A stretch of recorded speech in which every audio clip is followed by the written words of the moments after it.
자, 우리 두 번째 시간 가도록 하죠, 여러분들. 부동산 투자에 대한 위험을 우리가 가는데요. 계산 문제가 11문제가는 출제가 됐었어요. 근데 이제 중요한 거는 최근에 데이터를 제가 보니까 9문제 정도가 나올 것 같습니다. 그래서 계산 문제는 우리가 이제 어차피 나중에 문제집도 가거든요. 그래서 뭐 계산 문제를 뭐 다 이렇게 뭐 풀 수는 없고요. 여기 나와 있는 중간중간의 계산 문제는 제가 꼭 풀어드리도록 하겠습니다. 자, 236페이지고요. 지렛대 효과부터 보죠. 이 지렛대 효과가 굉장히 중요합니다. 이 레버리지라서 우리가 미국에서는 어차피 이제 미리 써왔던 효과거든요. 자, 들어갈게요. 지렛대 효과입니다, 여러분들. 지렛대 효과. 레버리지예요. 자, 한국에 레버리지 나옵니다. 저랑 이제 처음이시니까 그림을 한번 그려볼게요. 지렛대 천천히. 자, 지렛대는 이제 무거운 짐을 올리는 게 지렛대입니다. 자, 그러면 내 돈만 갖고 투자하는 게 아니라 타인 돈을 빌리죠. 그러면 만약에 20억짜리 꼬마 빌딩 하나 사서 임대 사업을 하나 하고 싶어 얘가. 그러면 자기 자본이라는 게 들어가잖아요. 자기 자본을 두자로는 지분이라고 하거든요. 지분. 그래서 지분 투자자라고 합니다. 용어 정리부터 보는 게 좋아요. 그 다음에 얘가 수익을 올리는 게 지분 수익률이거든요. 지분 수익률. 그러니까 지분이라는 거와 저당이라는 게 계속 따라잡을 거예요, 여러분한테. 그럼 우리가 A은행, B은행, C은행 계속 투자하는 게 이제 타인이 많이 들어줄수록 수월하잖아요. 그래서 이 타인 자본이라고 하죠. 타인 자본. 부채라는 얘기 많이 들어보셨죠? 부채. 그래서 우리가 이제 이 저당이라는 것은 이제 저당권을 설정해서 우리가 돈을 빌리기 때문에 저당이 타인 자본이에요. 그 얘네들을 저당 투자자라고 얘기하고요. 그 다음에 저당 수익률을 먹죠. 자, 그러면 이렇게 한번 재밌게 한번 가볼게요. 자, 지분은 지 거다 이렇게 해보세요. 지 거. 그러니까 자기 돈이죠. 그럼 자기 돈을 투자한다는 목적은 직접 투자로서 임대료랑 양도 차익을 얻겠죠. 근데 저당은 저분이라고 하세요. 저분이 은행이잖아요. 그럼 이분은 수익률을 먹는다는 것은 이자 수익이니까 간접 투자한 거죠. 그럼 타인 자본을 빌려서 당연히 지렛대 효과가 커지죠. 그럼 자기 자본 수익률도 높아진다는 얘기예요. 그래서 얘가 시험 문제가 계산 문제가 나옵니다. 근데 중요한 것은 위험은 무조건 증가해요. 위험 무조건 증가한다. 그래서 내가 뭐 35%가 수익률이 나왔다. 그러면은 이제 총자본의 15%가 더 늘어났다. 그러면 지렛대 효과인데 이 퍼센트로 하는 게 수익금의 지렛대 효과라면 수익금의 지렛대 효과는 전세를 끼고 사는 겁니다. 전세를 끼고 주택을 사게 되면 2년 있다가 가격이 또 올라가니까 이것도 지렛대 효과에 들어간다고 나왔었거든요. 자, 그러면 가장 여러분들 중요한 건요. 그 밑에 박스가 중요해요. 그 박스의 정과 부와 중립적을 우리가 직접적으로 우리가 물어보거든요. 그래서 이거를 우리가 꿰뚫고 있어야 되는데, 자, 일단 가볼게요. 정은 플러스죠. 긍정적이고 부는 마이너스 부정적. 중립적 레버리지 효과는 0이라고 하고 지렛대 효과가 발생하지 않는 걸 얘기하거든요. 자, 그러면 기출이 나왔던 문제를 한번 보도록 하겠습니다, 여러분들. 자, 예를 들어서 지금 얘가 금액을 좀 작게 보겠습니다. 1억을 투자했어요. 임대부동산에. 그 갑돌이가 투자를 하게 되면요. 자기 지분을 여기다 투자한 거죠. 자, 그러게 되면은 얘를 총 자본이라고 합니다. 그래서 이제 박스를 보시면은 총 종합 수익률이 총자본 수익률이라고 나올 수 있고 이 총자본 수익률이 종합 수익률로 나올 수도 있어요. 그러니까 종합은 이제 전체적인 수익률을 얘기하죠. 그래서 내가 얼마 투자해서 얼마 번다 이런 겁니다. 그 순영업소득이라는 것은 순수한 임대료를 얘기하죠. 그래서 2천만 원에 대해서 임대료를 이제 벌어요. 근데 양도 차익도 있다면 그것도 하는데 이따 제가 후술하겠고. 자, 그러면은 여기서 책에는 종합 수익률이라고 있으니 종합 수익률이라고 그냥 가겠습니다. 전체적인 수익률을 얘기를 해요. 그럼 1억 중에서 2천만 원의 수익을 얻었다는 거죠. 그럼 20%의 수익이 난 거잖아요. 자, 그럼 이거를 봤을 때 그러면 내가 돈을 좀 빌려보자. 내 금액을 1억이 아니라 돈을 내가 4천만 원을 한다면 1억보다 4천에 2천이 더 세지 않니? 그래서 지렛대 효과를 우리가 보는 거죠. 자, 그러면 타인 돈을 한번 빌려봐요. 빌려서 자기 돈이 이제 4천만 원이고요. 이걸 자기 자본이라고 합니다. 자기 자본. 지분 수익률이죠. 자, 요게 이제 어머니 계산 문제가 나옵니다. 요게 핵심이에요. 그래서 지분 수익률을 구하라는 게 우리 시험 문제 계산 문제로 배정이 됩니다. 그래서 거의 뭐 90%예요. 뭐 매년 나온다라는 건 아니죠. 그래서 우리가 가끔보다는 이제 자주 출제되는 계산 문제의 키워드로 들어갑니다. 그럼 요걸 이제 계산 문제가 나오거든요. 그럼 타인 돈을 빌리겠죠. 6천만 원을. 그럼 6천만 원은 타인 자본이라고 하죠. 타인 자본이 이제 부채인데요. 자, 이걸 우리가 저당이라는 말을 쓰죠. 저당 수익률. 그럼 저당 수익률은 은행 이자예요. 그래서 차익 이자율. 차입하는데 이자를 내는 이자율이 되겠죠. 자, 그렇다면은 연 10% 나간다. 그럼 이걸 빼줘야 돼요. 그럼 우리가 이걸 이제 판단할 때는 긍정적이고 플러스가 돼야 되잖아요. 그럼 전체 수익률보다 이 이자가 낮아야 됩니다. 그래야지만 얘 수익률이 높아져요. 20%보다. 자, 그럼 높기 때문에 얘는 항상 높을 수밖에 없죠. 그래서 이제 우리가 계산 문제에 대한 거는 내 돈이 내려갑니다. 이게 자기 자본이에요. 내 돈이 내려간다. 이게 항상 기억하세요. 그래서 4천만 원이 내려가고요. 그다음에 수익이 2천만 원이잖아요. 자, 그러면 1억이 2천보다 4천에 2천은 수익이 훨씬 센 거죠. 근데 빼는 건 이자를 뺀다는 게 중요하죠. 이자가 높으면 안 됩니다. 여기에 키포인트가 있어요. 근데 우리가 만약에 시험 문제가 두 가지 유형이 있는데요. 이따 문제를 한번 풀어볼 텐데 상승분이라는 게 있습니다. 자, 그래서 만약에 1억에서 가격이 10% 상승한 10%의 상승분도 포함된다면 그거까지 구해야 돼요. 그래서 항상 자, 수익이 있으면 상승분도 더한다는 것도 머릿속에 두셔야 됩니다. 상승분. 근데 이게 없다고 가정한다면 6천의 10%는 600만 원이잖아요. 자, 1,400만 원이 되니까 4천에 1,300만 원, 2천에서 600 빼면 1,400이 되니까 1,400만 원을 4천만 원 나누면 0.35, 35%가 나오거든요. 자, 그럼 당연히 우리가 예측을 했어요. 당연히 20이 10보다 크게 되면은 자기 자본은 상승하게 된다는 거죠. 자, 이게 정이에요. 자, 그러면 들어갑니다. 정은 자기 자본 수익률이 제일 높아야 되죠. 박스 보시면 우리가 자기 자본 수익률이 지분 수익률이거든요. 그래서 자기 자본 수익률이 가장 높아야 된다. 지분 수익률. 그다음에 전체 수익률이 종합이 있죠. 종합 수익률. 종합 수익률이 있고 그다음에 저당은 저분이잖아요. 은행이잖아요. 그럼 저분이 은행이 적게 먹으셔도 자기가 많이 먹고 저당 수익률이 제일 낮아야 된다는 거죠. 그러니까 결국은 지렛대라는 것은 우리가 시험 문제에서는 얘를 구하라고 하잖아요. 그럼 얘가 문제잖아요. 그럼 그 판단은 우리 시험 문제는 얘는 시험 문제에 주어집니다. 그럼 우리가 얼마든지 오지선다해서 맞출 수가 있어요. 자, 무슨 말이냐. 얘가 20이고 얘가 10이면 빼면 10이기 때문에 플러스 10이니까 자기 자본은 20% 넘어서 찍어야 됩니다. 근데 만약에 20%보다 저당 수익이 더 높아요.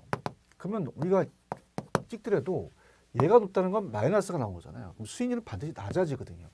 그럼 20% 밑으로 찍으셔야 됩니다. 근데 만약에 얘와 얘가 같다면 자, 어때요? 20에서 20 빼면 제로잖아요. 그럼 지렛대 효과가 제로고 중립적이며 지렛대 효과 발생하지 않아서 자, 타인 자본을 많이 빌려도 자기 자본 수익에 영향을 주지 않는다는 거죠. 전체 수익률하고 자기 자본 똑같다는 얘기예요. 자, 이렇게 염두에 보시기 바랍니다. 왜냐하면 이걸 뺀 게 0이라는 것은 전혀 이제 우리가 어떻습니까? 내 돈을 빌리나 안 빌리나 똑같다는 얘기죠. 자, 그럼 우리가 체크해 볼게요. 다음다 지렛대 효과입니다. 레버리지 효과는 타인 자본을 이용해서 부채 비율이 이제 나중에 배우시겠지만 이 돈을 빌리는 타인 자본을 자기 자본 나눈 비율이 부채 비율인데 그냥 돈 빌리는 비율이다 이렇게 생각하세요. 증감이 자기 자본에 미치는 효과. 자, 수익금은 부동산은 매입 금액이 크기 때문에 모든 자금을 다 투자하는 게 아니라 타인 자본을 이용하죠. 그럼 이게 전세를 끼고 산다는 건 어떤 지렛대 효과는 수익금의 지렛대 효과다. 이렇게 보시면 되고요.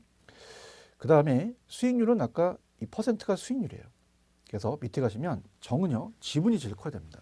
그래서 지종처 그래서 지분이 제일 커야 된다.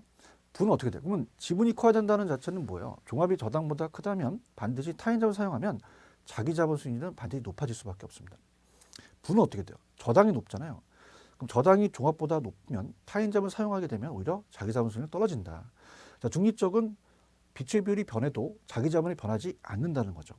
그 다음에 이제 식은요, 밑에 나와 있는 게 이제 제가 총자본과 자기자본을 했고요. 마지막에 대한 문제는 요 문제를 풀어볼 수 있는 문제 틀이 있어요. 나중에 제가 해드리겠고요. 넘겨보십니다. 제가 약속을 드렸죠. 자, 우리 책에 나와 있는 문제는 제가 풀어드린다고.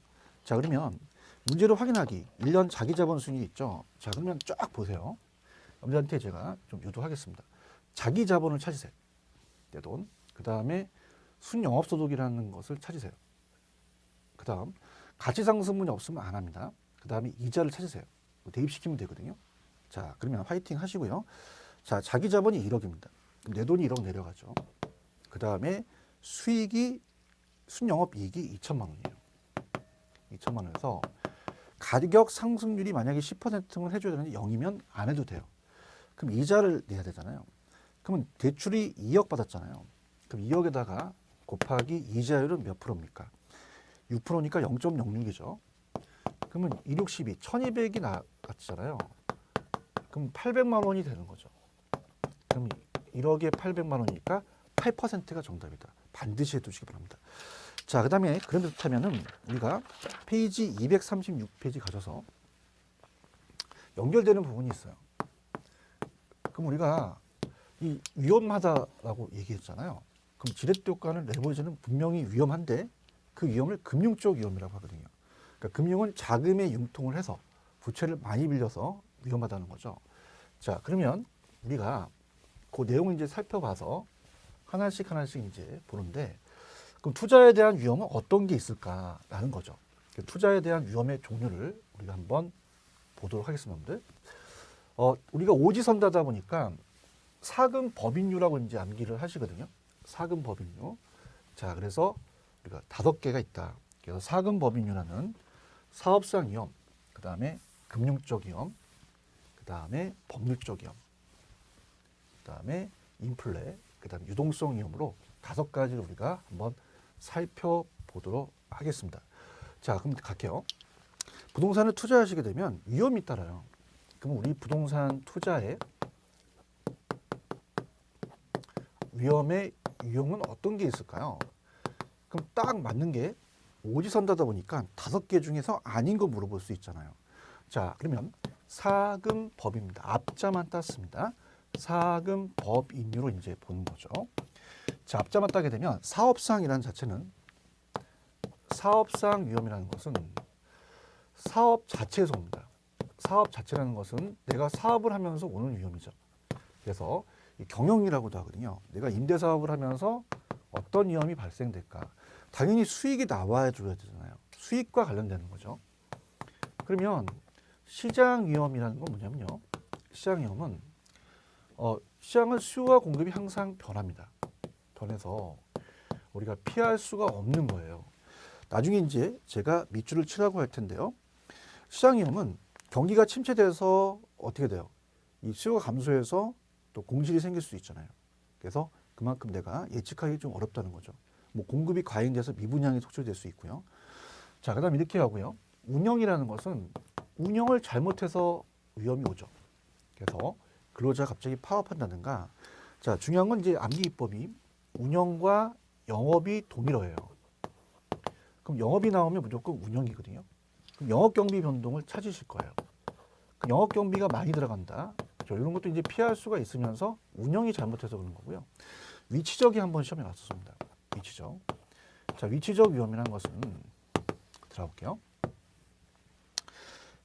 자, 토지가 움직이지 않잖아요. 29번지에 만약에 오피스텔을 갑돌이가 오피스텔을 져서 이제 그걸 이제 통으로 임대 사업을 하려고 그래요. 자, 그러면 30번지에 만약에 공동묘지가 들었으면 자, 어떻습니까? 가치도 떨어지고 임대를 안 오려고 하죠. 임차인들이. 그러면 절대적 위치가 바뀐 게 아니라 상대적 위치가 바뀌었다고 나왔어요. 자, 절대적 위치는 안 바뀐다고 배우셨잖아요. 절대적 위치는 안 바뀝니다. 그러면 이렇게 위험하다는 것은 상대적 위치이기 때문이죠. 절대적 위치 때문이 아니라는 거죠. 이렇게 정리하시면 됩니다. 자, 그럼 하나씩 보여드릴게요. 사업상 위험 가죠. 사업 위험은 자, 첫 번째 수익과 관련되고요. 그 다음에 밑에 가시면은 우리가 시장은 수요금이 변해서 경기가 침체, 시장이 불확실 등으로 해서 야기되는 거고요. 운영은 근로자가 파업하나 영업 경비 변동이 들어갔잖아요. 위치적은 절대적 위치가 아니라 상대적 위치가 바뀌어서 그렇다. 주변 환경이 악화돼서. 자, 금융 쪽은 좀 전에 지렛대 효과를 했습니다. 금융 쪽이라는 것은 금융 쪽 위험은 이 금융이 자금의 융통이에요. 자, 그럼 이거는 원인이 사업을 잘못해서 그런 게 아니라 부채를 많이 빌려서 위험하다는 거죠. 그럼 부채를 많이 빌려서 위험하다? 자, 그러면 지렛대 효과로 연결이 돼요. 자, 타인 자본을 이용해서 지렛대 효과는 커지지만 자기 자본 수익 높이겠지만 위험 무조건 증가합니다. 이걸 금융 쪽이라고 하죠. 자, 그러면 시험 문제 어떻게 나왔었냐면요. 전액 다 자기 자본으로 투자했으면 금융 쪽 위험은 사라질 수 있죠. 근데 지렛대 효과는 발생하지 않는다. 이렇게 우리가 보시고요. 법적이나 법률 쪽은 법이 바뀝니다. 법이 바뀌어요. 그래서 정책이 변화된다는 거예요. 정부가 법적 규제가 많아서 그런 게 아니라 정책이 항상 변화돼서 갑자기 규제를 하게 되면 나한테 위험하게 되는 거죠. 자, 그 다음에 인플레라는 게 우리가 시험 문제 잘 나옵니다. 물가가 상승해요. 그럼 화폐 가치는 떨어집니다. 자, 그럼 우리가 어떻습니까? 물론 부동산에 투자하게 되면 인플레를 구매력을 보호하는 역할도 하긴 합니다. 자, 그런데 대출자가 은행이거든요. 그럼 대출자는 화폐 가치가 떨어지니까 원금에 대한 실질적 가치가 떨어져서 임대료 수익이 적어질 수 있어요. 그럼 더 받기를 원하거든요. 그러면 고정금리보다는 변동금리로 대출하기를 선호한다고 나왔어요. 그러면 투자자는 그만큼 위험하기 때문에 그만큼 요구하는 수익을 더 높여서 인플레를 가져내야 되겠죠. 유동성이라는 게 나옵니다. 유동성이라는 것은 어떤 자산을 현금화시킬 수 있는 정도가 유동성이거든요. 그럼 여러분들 예금하고 주식은 유동성이 높아요. 근데 부동산은 가장 단점을 제가 얘기했죠. 낮은 환급성이에요. 돈으로 바꾸기가 어렵습니다. 그럼 빨리 바뀌게 되면 급면허니까 손실이 올 수도 있어요. 자, 그래서 이렇게 5가지가 있다. 그래서 여기서 아닌 거 찾아내라 이렇게 할 수 있으니 사금 법인유다. 이렇게 5가지를 꼭 염두에 가져가시기 바랍니다. 자, 볼게요. 자, 금융 쪽입니다. 자, 갑니다. 부채가 많으면 지렛대 효과가 커져요. 근데 원리금 상환에 대한 채무이행 가능성은 높아지겠죠. 그만큼 이 투자 금액을 전부 자기 자본으로 조달했으면 금융적 이용을 고려할 필요가 없지만 지렛대 효과도 발생하지 않는다고 나왔고요. 자, 넘겨봅니다. 넘기시면은 법률 쪽은 중요한 건 법적 환경이 중요한 게 아니라 변화가 중요합니다. 그러니까 법이 바뀌었다는 얘기예요. 규제를 해서. 자, 인플레이션의 위험 갑니다. 자, 인플레이션 심하면 우리가 어떻게 돼요? 그만큼 화폐 가치가 떨어지다 보니까 대출자는 고정이자 대신 변동이자를 선호한다는 게 중요합니다. 자, 유동성. 부동산 현금화하는 과정에서 금매를 넣게 되면 손실이 와요. 왜? 현금화가 안 되니까 그만큼 손실이 발생하죠. 이자율은 그만큼 우리 투자한테 오는 건데 이자가 높아지면 부동산이 또 빌린 금액이 높아지니까 위험할 수 있잖아요. 근데 이자율 위험은 거의 잘 안 물어봅니다. 5가지만 꼭 기억하시고요. 그 다음 이제 수익률이라는 게 나와요. 수익률은 투자 대상 부동산에 투입된 투자 자본에 대한 투자 수익에 대한 비율인데 3가지가 있어요. 기대 수익률, 요구 수익률, 실현 수익률. 그래서 처음은요, 이 3가지를 비교해서 여러분들이 보시면서 이건 어떤 수익률이라는 거를 가져가셔야 되거든요. 그 다음에 이제 기대 수익률과 요구 수익률과의 관계가 중요합니다. 그 다음에 이제 우리가 투자 가치와 시장 가치 연결하면서 위험과 수익의 관계를 이제 연결해 보죠. 자, 그렇다면은 우리가 수익률을 가져 위험에 대해서 이제 조금 보수적으로 위험이 어떤 게 있지라는 걸 봤는데 자, 위험만 생각하면 투자하시겠어요? 수익률이 나와줘야 되잖아요. 그럼 도대체 수익률이라는 건 어떤 게 있느냐? 자, 기대 수익률은 뭐고 요구 수익률은 뭐냐? 또 실현 수익률은 어떤 거냐? 자, 이런 것들을 이제 우리가 보면서 이 3가지 수익률을 이제 비교해 보는 거죠. 그래서 시험 문제가 우리가 나왔을 때 이 3가지에 대한 위험을요, 서로 비교해서 그걸 찾는 문제가 나왔었거든요. 그래서 꼭 여러분들이 저랑 같이 이제 그걸 설명하고 어떤 단어로서 이제 찾는 것을 보여드리도록 하죠. 기대 수익률은 예상이에요. 자, 미래는 불확실합니다. 어떻게 될지 모르잖아요. 예상 수익률을 얘기를 합니다. 그래서 수익률이라는 걸 우리가 배우실 텐데요. 일단 먼저 기대 수익률을 말씀드리죠. 자, 투자를 하고 싶어요, 갑돌이가. 그래서 지금 이 물건이 1억짜리다. 그냥 금액은 좀 작게 보겠습니다. 자, 이 A 대안을 선택할까 기각할까라는 문제가 생기겠죠. 근데 항상 투자라는 건요, 그 투자한 후에 분석하는 게 아니라 전에 분석합니다. 전에 분석해서 사전적으로 미리 우리가 알아보는 거죠. 그래서 예상이라고 그래요. 예상. 아직 불확실하기 때문에 예상만 합니다. 그걸 기대 수익률이라고 그래요. 기대 수익률. 기대 수익률을 우리가 따져보는 거죠.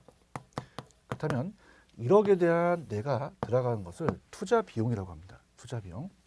투자 비용이 나갔을 거고요. 자, 이걸 우리가 시장 가치라고 하죠.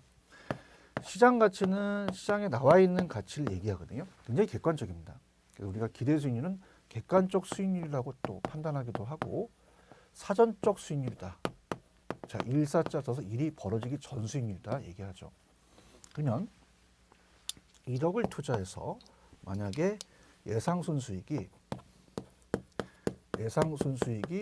만약에 2천만 원을 벌었다. 그럼 20%의 수익률이 난 거잖아요. 20%. 자, 그럼 20%보다 항상 투자할 때는 전 그래요. 지금도 계속적으로 투자하고 있는데요. 수익률에 대한 거를 전 다른 거랑 비교합니다. 그죠? 그 수익률이 낮다는 자체는 다른 게 더 날 수도 있거든요. 그래서 항상 내가 투자하는 금액은 한정적이기 때문에 내가 할 수 있다는 자체를 투자 분석을 여러 가지 하는 각도로 가자는 거죠. 그래서 요구순위라는 게 나와요. 자, 요구순위는 뭐냐면 내가 20%를 투자하겠다면 최대한 최소로 나한테 보장해달라. 요구하는 거죠. 그래서 최소라는 자체가 최대가 아니라 최소라는 게 계속 두고 있는데요. 요구하는 거예요. 요구해서 자, 이 요구하는 것보다 난 낮으면 안 하겠다.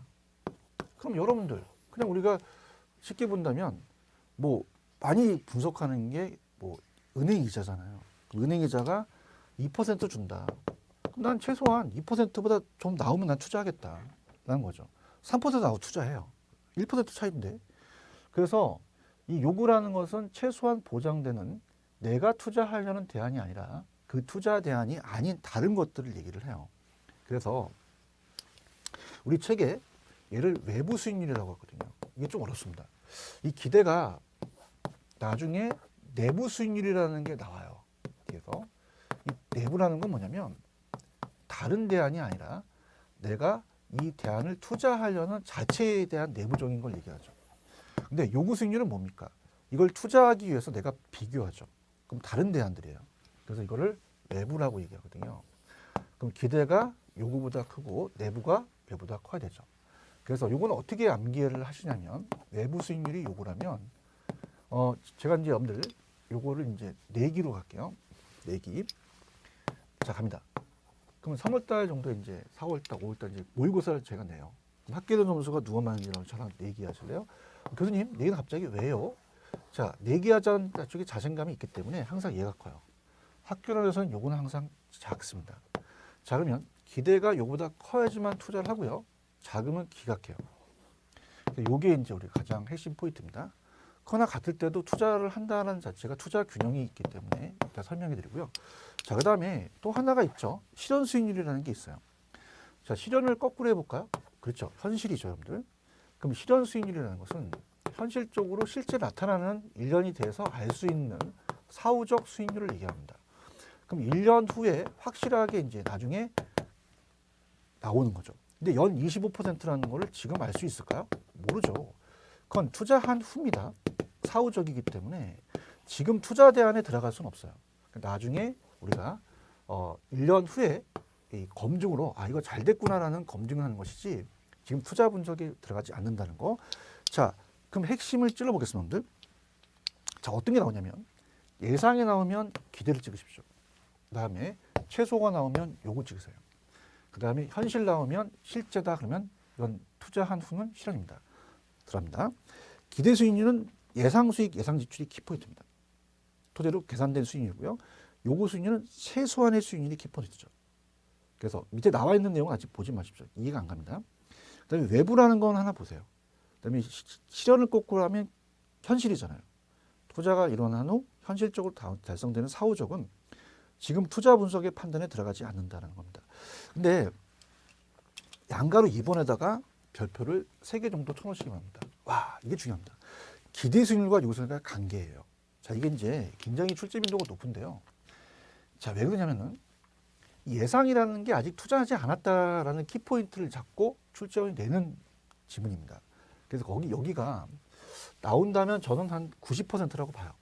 그래서 어디를 핵심적으로 얘기하는 거는 제가 지금 말씀을 드리겠는데요. 이거예요. 넘겨보세요. 1번과 2번이 있습니다. 그럼 1번과 2번은 항상 시장 상황이 바뀌어서 거꾸로 갈 수 있다는 거죠. 자, 그래서 아예 여러분들이 240페이지 가시면 중간 박스를 보시는 게 더 효과적입니다. 그죠? 자, 갑니다. 근데 기대가 요거보다 크잖아요. 그러면 저걸 선택을 하겠죠. 박스. 그럼 사람들이 살려고 투자 수요가 막 늘어나요. 인기가 있죠. 근데 수요는 산 수요가 아니라 사려고 하는 수요이기 때문에 아직은 사지 않은 상황이죠. 그러면 시장 가치를 올려놓는단 말이에요. 그러면 어떤 일이 벌어질까요? 비싸져요. 내가 1억이 아니라 투자 비용이 2억까지 가는 거죠. 그러면 2천만 원에서 1억이 있었는데 2천만 원이 2억이 올라갔다는 거는 내 수익률이 오히려 반대로 갑니다. 기대 수익률은 반대로 간다고 하셔야 돼요. 그래서 기대 수익률은 항상 반대로 간다고 생각하세요. 같을 때도 투자를 하죠. 그 기대와 요구가 같을 때 균형을 이뤄서 우리가 투자를 판단하기도 합니다. 자, 그러면은 만약에 요구가 커요. 그럼 투자 안 와서 선택을 안 하겠죠. 그러면 투자 수요가 감소를 합니다. 그럼 가격이 떨어져. 근데 중요한 것은 투자를 하지 않았다는 게 키포인트가 됩니다. 그 투자를 하지 않은 상태에서 자, 어떻게 되죠? 투자를 하지 않기 때문에 지금 상황에서 이 투자 비용이 1억이었던 게 가격이 막 싸지는 거죠. 그래서 막 5천만 원까지 막 떨어졌어. 그럼 나는 5천만 있으면 돼. 그럼 수익률이 오히려 반대로 간다는 겁니다. 시장 가치가 하락하게 되면은 기대 수익률은 오히려 상승하더라. 같을 때도 투자하더라. 자, 그럼 출제위원들은요, 어디에 포커스를 맞추냐 한번 보세요. 당연히 1번과 2번과 3번과 4번, 5번 중에서 여기에 포커스를 맞춥니다. 왜냐하면 들어보세요. 자, 처음 하신 분들은 어머 교수님 왜요? 아니 수요가 많아서 가격이 올라가는 건 좋은 거 아니에요? 라고 하는데 아직은 투자를 하지 않은 상태에서 가격이라는 건 내 투자 비용을 얘기합니다. 투자 비용을 높였다는 건 내 기대 수익률을 떨어뜨린 거거든요. 그래서 이거를 약간 편법으로 이렇게 갖고 가세요. 나중에 같아지려면 어떻게 돼요? 거꾸로 갑니다. 기대 수익률은.